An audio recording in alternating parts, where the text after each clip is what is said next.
Hello दोस्तों, स्वागत है आप सभी का आपके अपने प्यारे से YouTube channel BSR learning point में।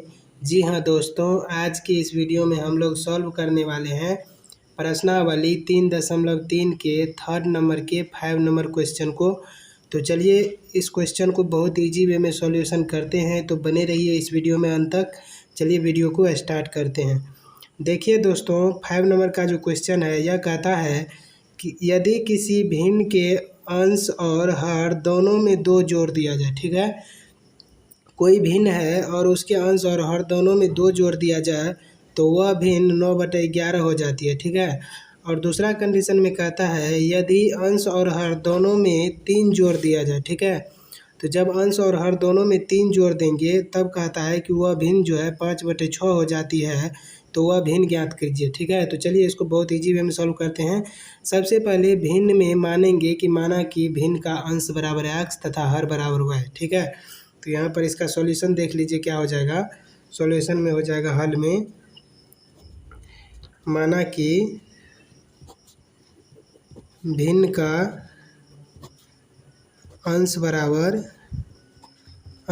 x। ठीक है, माना कि भिन्न का अंश बराबर x तथा भिन्न का हर बराबर y। ठीक है, हमने माना कि भिन्न का जो अंश है उसको हमने x माना और भिन्न का जो हर है उसको हमने y माना। ठीक है, तो अब देखिए क्या करेंगे। अब देखिए भिन्न निकालेंगे। ठीक है, इसलिए भिन्न बराबर हो जाएगा अंश बटे हर। भिन्न बराबर जानते हैं सब लोग, अंश बटे हर होता है। तो देखिए अंश का जो वैल्यू है वह है x और हर का जो वैल्यू है वह है y।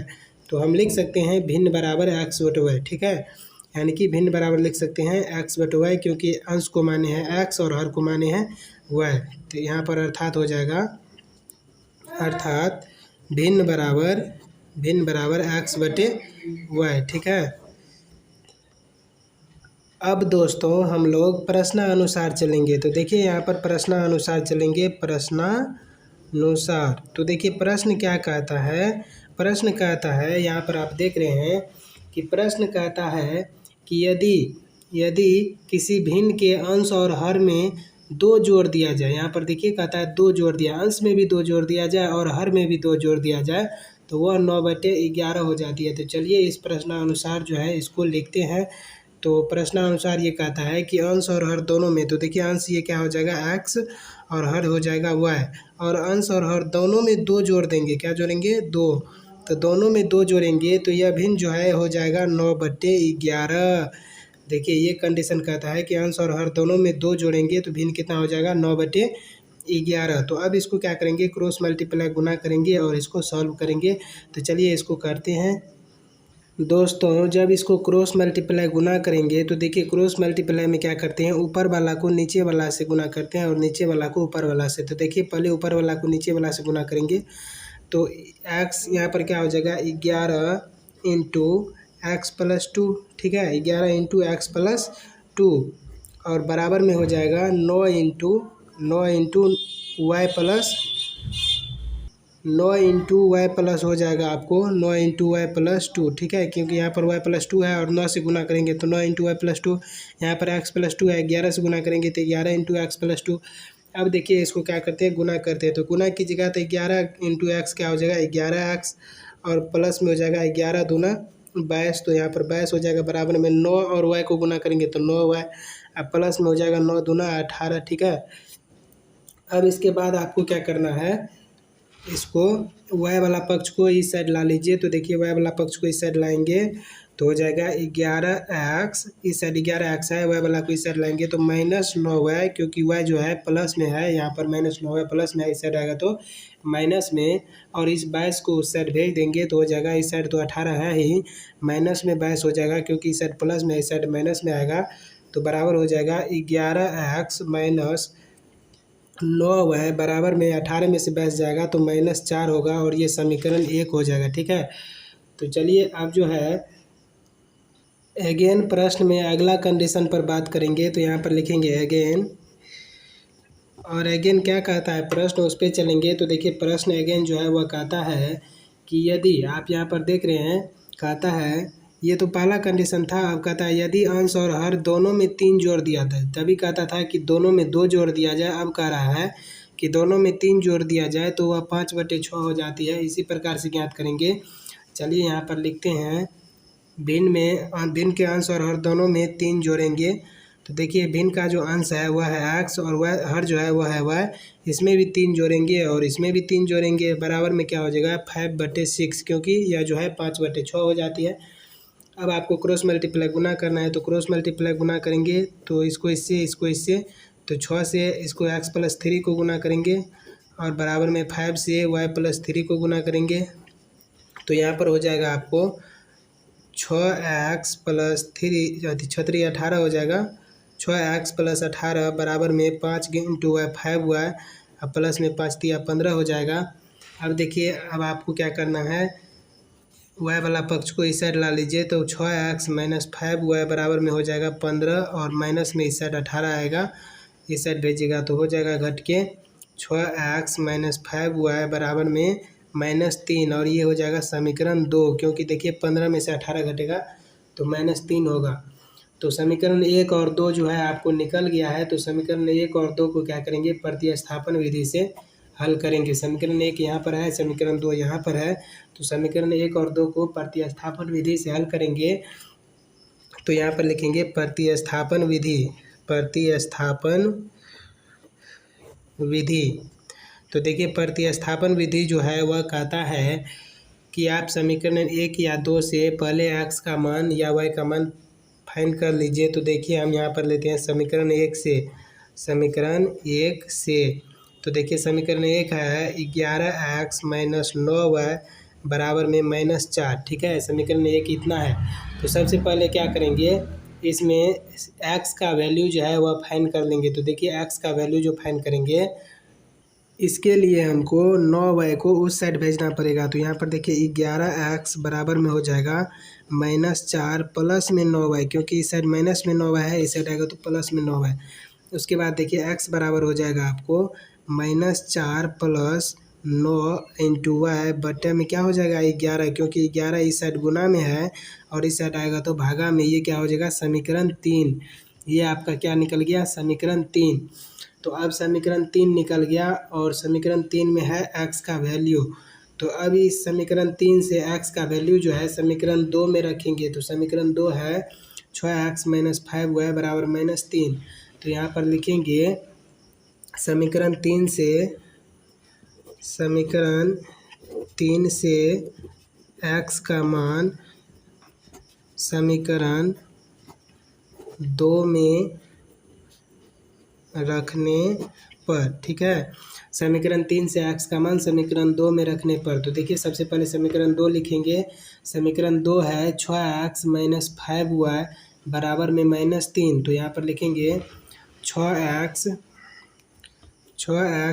5y बराबर में -3 और x का जो वैल्यू है समीकरण 1 में वह यहाँ पर रख देंगे। तो देखिए x का वैल्यू है -4 प्लस 9y बटे 11। तो यहाँ पर रखेंगे 6 × -4 प्लस 9y बटे में 11 और -5y है तो -5y बराबर में -3।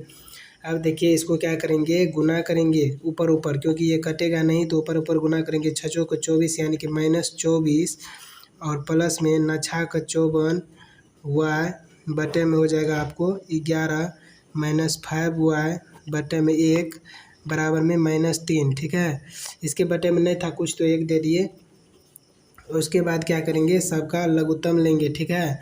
तो लॉसर लेंगे। तो देखिए लॉसर लेने के बाद क्या हो जाएगा, यहाँ पर 11 और 1 का लॉस 11 हो जाएगा। यहाँ पर हो जाएगा -24 प्लस 54y, क्योंकि 11 एक मरतबा कटेगा और 1 से गुना करेंगे तो इतना ही हो जाएगा। फिर देखिए 1 से 11 में भाग देंगे, 11 मरतबा कटेगा। 11 को 5 से गुना करेंगे तो 55y होगा, ठीक है, बराबर में -3।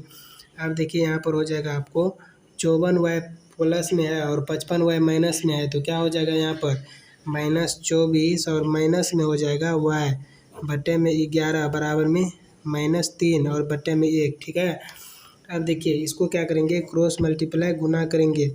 तो जब 1 से इसको गुना करेंगे तो हो जाएगा -24 - y बराबर में इतना हो जाएगा। आपको 11 से -3 को गुना करेंगे तो -33 हो जाएगा, ठीक है। इस प्रकार से क्रॉस मल्टीप्लाई गुना करने के बाद आपको क्या करना है, जाति को जाति के पास भेजना है, यानी कि -24 को उस साइड भेजेंगे तो प्लस में जाएगा, तो -y बच जाएगा इस साइड, तो -y बराबर हो जाएगा -33 और प्लस में 24, ठीक है।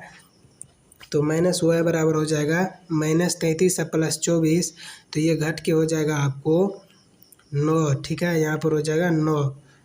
और उसके बाद देखिए अब क्या करेंगे, माइनस में 9 होगा क्योंकि 33 में माइनस लगा हुआ है, बड़ा वाला अंक में माइनस है। उसके बाद देखिए माइनस माइनस कैंसिल हो जाएगा, y बराबर आपका आ गया 9, ठीक है। y का वैल्यू जो है वो आपका आ गया 9। अब y का वैल्यू जब आपको 9 आ गया तो y का मान समीकरण 3 में रखेंगे, ठीक है। तो चलिए y का मान समीकरण 3 में रखते हैं। तो देखिए दोस्तों यहाँ पर लिखेंगे y का मान समीकरण 3 में रखने पर तो देखिए y का मान समीकरण 3 में रखेंगे तो समीकरण 3 है अपने पास, x बराबर -4 प्लस 9y बटे 11। तो यहाँ पर लिखेंगे x बराबर -4 प्लस 9y बटे में 11 और y का मान आया है 9, तो यहाँ पर लिखेंगे x बराबर -4 प्लस 9 गुना यहाँ पर देखिए 9, ठीक है, क्योंकि y का मान भी 9 आया है, बटे में हो जाएगा 11। तो अब देखिए क्या हो जाएगा आपको, अब हो जाएगा यहाँ पर इसका सॉल्यूशन करेंगे तो हो जाएगा -4 प्लस 99 बटे 11, ठीक है। और बराबर में हो जाएगा 81 में से 4 घटेगा तो 77 होगा बटे में 11। और इसको जब सॉल्व कीजिएगा तो 11 7 77 7 मरतबा कटेगा तो x का वैल्यू आ गया आपको 7, ठीक है। जब x का वैल्यू 7 आ गया और y का वैल्यू 9 आ गया, y बराबर 9 आ गया आपको, तो देखिए यहाँ पर जो भिन्न हो जाएगा वह भिन्न क्या हो जाएगा, भिन्न जो निकाले थे वह था x बटे y, ठीक है। तो x बटे y, तो x का वैल्यू 7 है तो 7 और y का वैल्यू 9 है तो 9 हो जाएगा, यानी कि 7 बटे 9। तो कहता था भिन्न ज्ञात करने के लिए, तो भिन्न निकल के आ गया, भिन्न बराबर क्या आ गया आपको आंसर 7 बटे 9। तो यही हो जाएगा भिन्न का आंसर, यानी कि यही हो जाएगा आपका भिन्न। तो चलिए इस सवाल को बहुत इजी वे में किए, आई होप आपको यह प्रश्न बहुत अच्छे से क्लियर हुआ होगा। तो चलिए नेक्स्ट क्वेश्चन पर चलते हैं। दोस्तों अब जो है यह अगला प्रश्न है जो कि इस प्रश्नावली का 3.3 का लास्ट क्वेश्चन है, जो कि 6 नंबर का। तो चलिए इस क्वेश्चन को सॉल्व करते हैं। तो कहता है यह प्रश्न कि 5 वर्ष बाद जेकब की आयु, ये जो क्वेश्चन है ये उम्र से संबंधित है, जो कि बहुत मज़ेदार क्वेश्चन है, जो कि बोर्ड एग्जाम में पूछे जाते हैं हर बार। तो कहता है 5 वर्ष बाद जेकब की आयु उसके पुत्र की आयु की 3 गुनी थी। सबसे पहले आप बात समझ लीजिए कि बात क्या होता है। बात होता है कि आगे यानी कि भविष्य में, ठीक है, 5 वर्ष बाद की अगर बात की जाएगी तो जेकब की जो आयु होगी उसके पुत्र की आयु की 3 गुनी हो जाएगी, ठीक है। और 5 वर्ष पूर्व जो है, 5 वर्ष पूर्व, यहाँ पर पूर्व लगेगा, 5 वर्ष पूर्व जेकब की आयु उसके पुत्र की आयु की 7 गुनी थी। अगर 5 वर्ष पहले की बात कर ले, पूर्व माने होता है पहले, तो 5 वर्ष पहले की जब बात करेंगे तो उस समय जो जेकब की आयु थी उसके पुत्र की आयु की 7 गुनी थी। तो उनकी वर्तमान आयु क्या है, तो चलिए इस क्वेश्चन को बनाते हैं। सबसे पहले मानेंगे कि माना कि जेकब की वर्तमान आयु x वर्ष तथा उसके पुत्र की वर्तमान आयु y वर्ष। तो चलिए इसको मानते हैं। माना कि जेकब की वर्तमान आयु बराबर x वर्ष, ठीक है। माना कि जेकब की वर्तमान आयु बराबर x वर्ष तथा उसके पुत्र की वर्तमान आयु बराबर y वर्ष, ठीक है। हमने माना कि जेकब की वर्तमान आयु x वर्ष तथा उसके पुत्र की वर्तमान आयु y वर्ष। तो अब देखिए अब बात करेंगे फर्स्ट कंडीशन की। तो फर्स्ट कंडीशन कहता है कि 5 वर्ष बाद, तो 5 वर्ष बाद क्या हो जाएगा, तो 5 वर्ष बाद जो जेकब की आयु हो जाएगा वो हो जाएगा x + 5। तो यहाँ पर लिखेंगे 5 वर्ष बाद, 5 वर्ष बाद जो है जेकब की आयु, तो 5 वर्ष बाद जेकब की आयु की बात करें तो x + 5, और 5 वर्ष बाद उसके पुत्र की आयु की बात करें, उसके पुत्र की आयु, तो उसके पुत्र की आयु की जब बात करें 5 वर्ष बाद, तो क्या हो जाएगा y + 5, क्योंकि इन दोनों का वर्तमान उम्र है x और y वर्ष, और इसमें 5 वर्ष बाद की बात करें तो 5 वर्ष जो है जुड़ जाएगा। अगर मान के चलिए किसी का वर्तमान उम्र है 10 साल, यानी कि वर्तमान में जो है उसका 10 साल उम्र है, 5 वर्ष बाद करेंगे तो इसमें जोड़ेंगे 5, तो क्या हो जाएगा 15 साल, भविष्य में वह 5 साल बाद वह क्या हो जाएगा 15 साल का हो जाएगा। इसी तरह से जेकब की वर्तमान आयु x वर्ष है और पुत्र की वर्तमान आयु y वर्ष, तो 5 वर्ष बाद जेकब की आयु x + 5 और 5 वर्ष बाद उसके पुत्र की आयु y + 5 हो जाएगा, यानी कि इतना वर्ष हो जाएगा। ठीक है, तो चलिए इतना वर्ष हो जाएगा। इसके बाद क्या कहता है, इसके बाद कहता है कि 5 वर्ष बाद जो जेकब की आयु थी, 5 वर्ष बाद जेकब की आयु उसके पुत्र की आयु की 3 गुनी हो जाएगी। ठीक है, उसके पुत्र की आयु की हो जाएगी 3 गुनी। तो यहाँ पर देखिए प्रश्नानुसार तो 5 वर्ष बाद जो जेकब की आयु है वह है x + 5 और उसके पुत्र की जो आयु है वह है y + 5, और जेकब की जो आयु हो जाएगी वह क्या हो जाएगी, पुत्र की आयु की 3 गुनी हो जाएगी। ठीक है, 3 गुनी हो जाएगी 5 वर्ष बाद। ठीक है, तो देखिए 5 वर्ष बाद इसमें भी है, 5 वर्ष बाद इतने इसमें भी है, तो ये है जेकब की उम्र और ये है उसके पुत्र की उम्र जो कि 3 गुनी हो जाएगी 5 वर्ष बाद। तो इसमें पुत्र की उम्र में क्या हो जाएगा, 3 से गुना हो जाएगा, तब इसके बराबर होगा। तो यहाँ पर हो जाएगा x + 5 बराबर में 3y प्लस, इस 3 से गुना होगा तो 3y + 5 × 15, इस y को इस साइड लाएंगे तो हो जाएगा x - 3y, क्योंकि y इस साइड प्लस में इस साइड आएगा तो माइनस में, तो और 5 को उस साइड भेज देंगे तो 15 - 5 हो जाएगा, और यहाँ पर हो जाएगा x - 3y बराबर में 10। ठीक है, ये समीकरण हो जाएगा आपका फर्स्ट, यानी कि एक ठो समीकरण आपको निकल गया। अब देखिए सेकेंड समीकरण निकालेंगे। अब लिखेंगे यहाँ पर अगेन, उसके बाद देखिए सेकेंड टर्म जो है क्वेश्चन का वह कहता है, ये तो कहता था कि 3 गुनी हो जाएगी, उसके बाद 5 वर्ष पूर्व जेकब की आयु उसके पुत्र की आयु की 7 गुनी थी, तो पूर्व यानी कि पीछे, तो यहाँ पर लिखेंगे 5 वर्ष पूर्व, 5 वर्ष पूर्व, तो 5 वर्ष पूर्व पहले की बात कर रहे हैं, तो जेकब की आयु क्या हो जाएगा, जेकब की आयु, तो 5 वर्ष पूर्व जेकब की आयु हो जाएगा x - 5, क्योंकि वर्तमान आयु x वर्ष है और 5 वर्ष पीछे की बात कर रहे हैं, तो x - 5 वर्ष हो जाएगा। और उसके बाद देखिए, उसके बाद उसके पुत्र की आयु जो है, उसकी पुत्र की आयु, तो उसकी पुत्र की आयु क्या हो जाएगा y - 5, क्योंकि वर्तमान आयु y वर्ष और उसमें से 5 घटेगा तो पूर्व होगा, तो यानी कि पूर्व जो है 5 वर्ष, यानी कि y - 5। अब देखिए जेकब की जो आयु है 5 वर्ष पहले की जो आयु थी जेकब की, पुत्र की आयु की 7 गुनी थी, तो यहाँ पर लिखेंगे अकॉर्डिंग टू क्वेश्चन, यानी कि प्रश्नानुसार। तो यहाँ पर देखिए जेकब की आयु x - 5 वर्ष बराबर में उसके पुत्र की आयु y - 5 वर्ष, और जेकब की जो आयु थी उस समय में वह पुत्र की आयु की 7 गुनी थी, तो यहाँ पर क्या हो जाएगा 7 से गुना हो जाएगा, 7 गुनी थी। तो अब देखिए यहाँ पर क्या हो जाएगा x - 5 बराबर 7y - 7 × 5 = 35, क्योंकि गुना होगा। अब देखिए यहाँ पर इस 7y को इस साइड लाएंगे तो x - 7y बराबर में हो जाएगा -35 और प्लस में 5, क्योंकि इस साइड माइनस में 5 है, इस साइड आएगा तो प्लस में 5, तो x - 7y बराबर हो जाएगा -30। ठीक है, समीकरण 2। तो देखिए -30 हो जाएगा, क्योंकि -35 और +5 -30 हो जाएगा घट के। तो अब देखिए, अब यहाँ पर समीकरण 1 और 2 जो है निकल गया है, समीकरण 1 पहले निकला था, समीकरण 2 अब निकला है।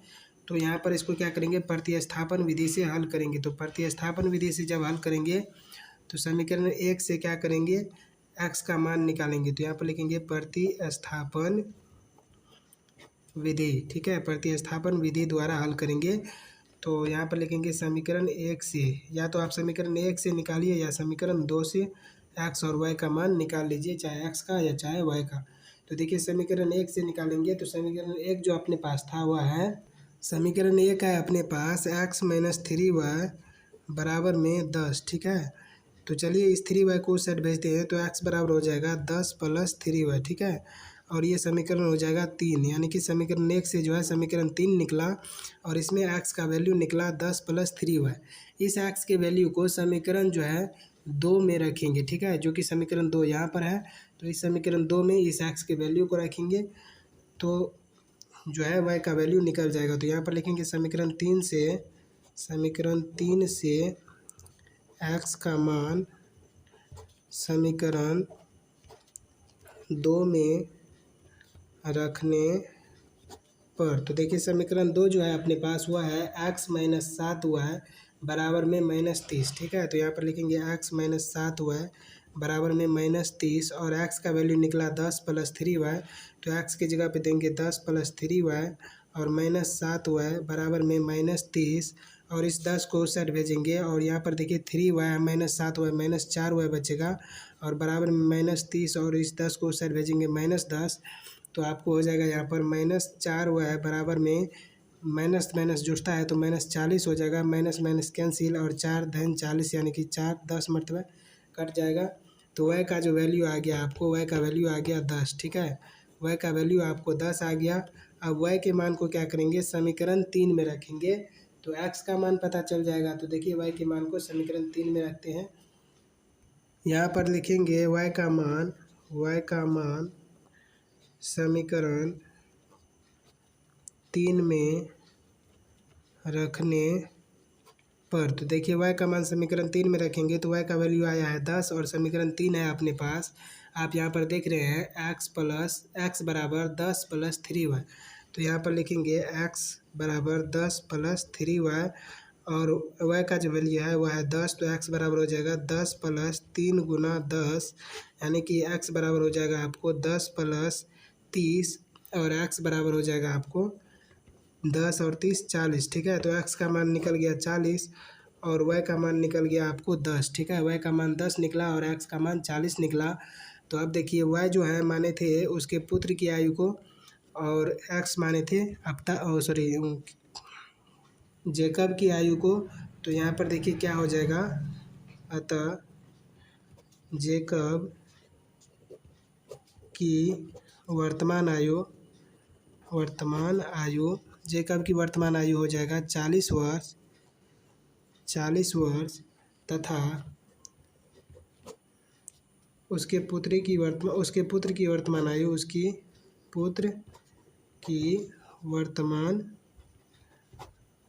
जाएगा 10 वर्ष, ठीक है। क्योंकि y बराबर 10 निकला और x बराबर 40, इसीलिए जेकब की जो वर्तमान आयु है वह नहीं हो जाएगा आपको 40 वर्ष और उसके पुत्र की वर्तमान आयु जो है वह हो जाएगा 10 वर्ष। यहाँ पर जो है यही आपका आंसर हो जाएगा प्रश्न का। तो आई होप आपको यह प्रश्न बहुत अच्छे से क्लियर हुआ होगा। तो अब मिलेंगे नेक्स्ट वीडियो में, तब तक के लिए thank you so much for watching this video. और यदि आपको ये वीडियो अच्छा लगा तो प्लीज़ वीडियो को लाइक करें, शेयर करें अपने दोस्तों के साथ और कमेंट करके बताएं कि आपको यह वीडियो कैसा लगा।